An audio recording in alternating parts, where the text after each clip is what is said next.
ডোমকল বিধায়ক জাফিকুল ইসলামের স্মরণ সভায় দেখা গেল রাজনৈতিক সৌজন্যের ছবি।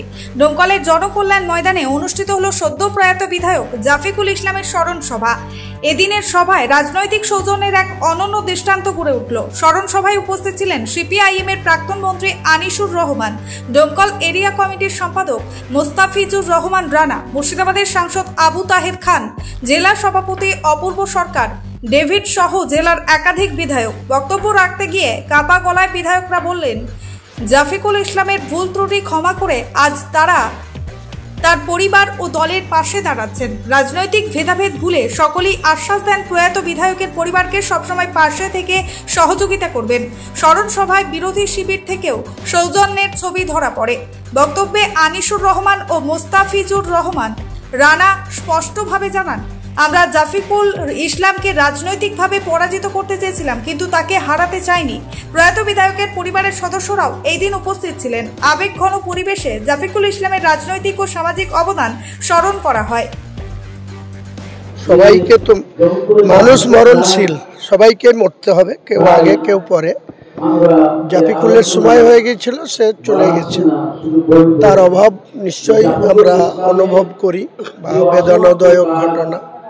আমাদের সঙ্গে সে বিধায়ক হিসাবে আমাদের সঙ্গে খুব ভালো সম্পর্ক ছিল। ওর একটাই অভ্যাস ছিল, ও সারা রাত্রি জাগতো, আমাকে ফোন করতো কোনোদিন রাত্রি 1টা 12টা। আমি ওকে বকা দিতাম, বললাম তুমি আমাকে একদম ফোন করবে না, 10:30টা লাস্ট টাইম, তারপরে হলে তুমি পরের দিন বেলা 11টা 12টা করবে। আমি কারো রিসিভ করি না ফোন 11টার পরে, আমি ঘুমাই। না, কোনো সম্ভাবনা নেই। জেনারেল ইলেকশনের টাইম সবাইকে বলবো, আমাদের হাজিকুল আছে, যারা পঞ্চায়েত সমিতিতে আছে, গ্রাম পঞ্চায়েতে আছে, যারা এখানে মহকুমা শাসক আছে, পৌরসভার অ্যাডমিনিস্ট্রেটর, নিশ্চয়ই করব। আমাদের সহকর্মী হিসেবে সে চলে গেছে, তার ফ্যামিলির সঙ্গে নিশ্চয়ই খোঁজ খবর রাখবো, যোগাযোগ রাখবো। তার বড় ভাইয়ের সাথে আমার পরিচয় আছে। ছোট ভাই যখন অসুস্থ ছিল, অ্যাপোলোতে ভর্তি ছিল, আমি নিজে দেখতে গেছিলাম। ও জাকিরের সঙ্গে কথা বলে দেখাও করেছিলাম। দেখুন, মানুষের মৃত্যু নিয়ে কারো কিছু করার নেই। যার যখন মহান আল্লাহ পাক যাকে ইচ্ছে করবে ডেকে নিতে পারে। আমি আপনার সঙ্গে এখনই কথা বলছি, এখনই আমার কথা বন্ধ হয়ে যেতে পারে। এটা মহান আল্লাহ তাআলার ক্ষমতা।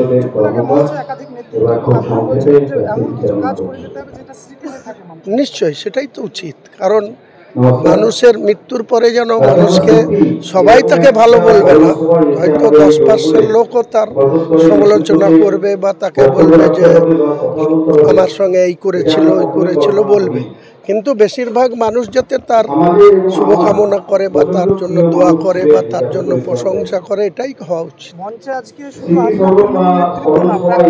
আনিসুর রহমান এবং আনিসুর সাহেবের সঙ্গে দীর্ঘদিন ধরে আলাপ। আমরা ডানপন্থী দল করতাম, কংগ্রেস করতাম, ওনারা মার্ক্সবাদী কমিউনিস্ট পার্টির করতেন। উনি দীর্ঘদিন ধরে মন্ত্রী ছিলেন। আমাদের উপরে ওনাদের নেতৃত্বে অনেক পীড়ন দমন অত্যাচার আমরা সহ্য করেছি। তবুও আমি ব্যক্তিগতভাবে যে দল করেছি, সেই দলের যেমন আস্থাশীল কর্মী হিসাবে করেছি, অন্য দলের প্রতিও আমি কারো ব্যক্তিগত উৎসাহ বা কারো বিরোধিতায় আমি কোনোদিন না। আনিসুর সাহেবের সঙ্গে দীর্ঘদিনের আলাপের সঙ্গে অনেকদিন পরে দেখা হলো, পাশাপাশি অনেক কথা হলো। উনি কিছু কথা আমাকে বলেছেন, সেটা আপনাদের সামনে ওপেন করা যাবে না। ব্যুরো রিপোর্ট, চেতনা নিউজ।